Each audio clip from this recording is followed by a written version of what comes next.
আসসালামু আলাইকুম সুপ্রিয় দর্শক মণ্ডলী, আপনাদের সকলকে ওয়েলকাম করছি। আমি মোহাম্মদ ইসমাইল হোসেন মিলন। সুপ্রিয় দর্শক মণ্ডলী, 2022 সালের কাতার বিশ্বকাপে কন্টেইনার দ্বারা তৈরি অস্থায়ী স্টেডিয়াম আমরা দেখেছি। সেই অস্থায়ী স্টেডিয়ামটির নাম ছিল কিন্তু 974। আর এবারের 2024 সালে আইসিসি মেন্স টি20 ওয়ার্ল্ড কাপে এটি মডিউলার বা অস্থায়ী স্টেডিয়াম আমরা দেখতে যাচ্ছি। যে অস্থায়ী স্টেডিয়ামে বিশ্বকাপের অনেকগুলো ম্যাচ অনুষ্ঠিত হবে যুক্তরাষ্ট্রে। সেই স্টেডিয়ামটি হচ্ছে নিউ ইয়র্কের নাসাউ কাউন্টি আন্তর্জাতিক ক্রিকেট স্টেডিয়াম।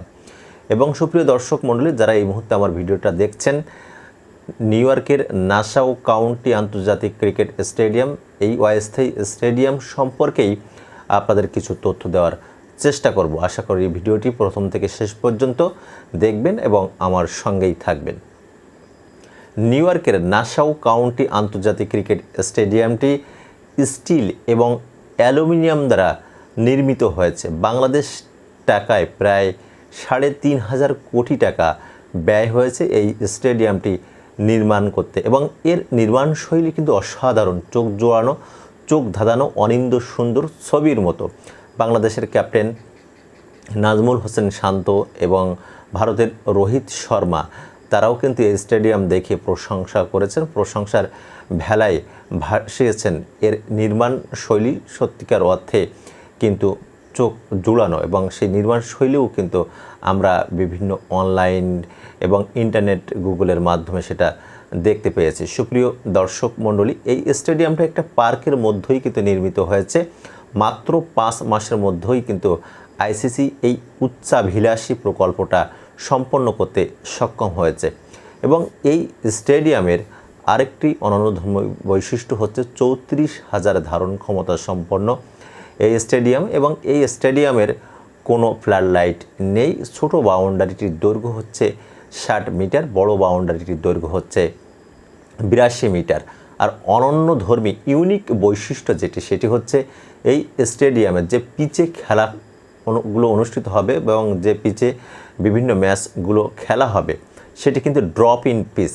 সুপ্রিয় দর্শক মণ্ডলী, আপনাদের মনে প্রশ্ন জাগতে পারে যে ড্রপ ইন পিচটা কি? সহজ কথায় বললে, একটি জায়গা থেকে স্থানান্তর করে আরেকটি পিচ বসানো হয়। অর্থাৎ অস্ট্রেলিয়ার অ্যাডিলেড ওভাল থেকে ফ্লোরিডা হয়ে পিচটি সেট আপ করা হয়েছে নিউ ইয়র্কের নাসাউ কাউন্টি আন্তর্জাতিক ক্রিকেট গ্রাউন্ডে। এবং এটি কিন্তু ড্রপ ইন পিচ, এবং সেই ড্রপ ইন পিচে কিন্তু বিশ্বকাপের ম্যাচগুলো অনুষ্ঠিত হবে।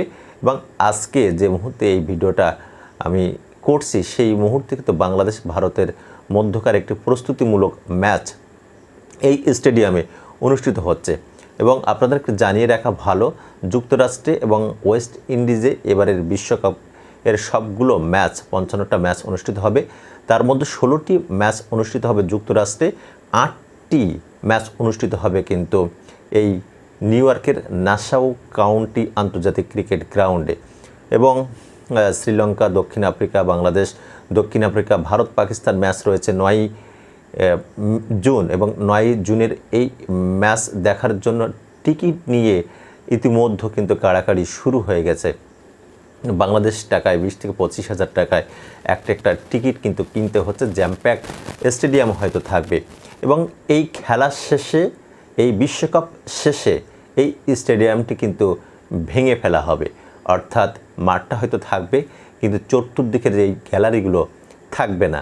এবং সেই অস্থায়ী স্টেডিয়াম নিউ ইয়র্কের নাসাউ কাউন্টি আন্তর্জাতিক ক্রিকেট গ্রাউন্ডে ম্যাচগুলো আমরা দেখার প্রতীক্ষায় থাকব। এবং সেখানে 12 জুন কিন্তু মুখোমুখি হবে যুক্তরাষ্ট্র এবং ভারত। অনেকগুলোই ম্যাচ হবে, 8টি ম্যাচ এই গ্রাউন্ডে অনুষ্ঠিত হবে। উক্ত ম্যাচগুলো আপনারা দেখবেন। এবং এই ইউনিক ব্যতিক্রমধর্মী স্টেডিয়ামটি ইতিমধ্যে বিশ্ববাসীর মন কেড়েছে। সুপ্রিয় দর্শক মণ্ডলী, এতক্ষণে যারা আমার ভিডিওটি দেখলেন আপনাদেরকে অসংখ্য ধন্যবাদ। Thank you so much for watching this video. See you again. খুদা হাফেজ।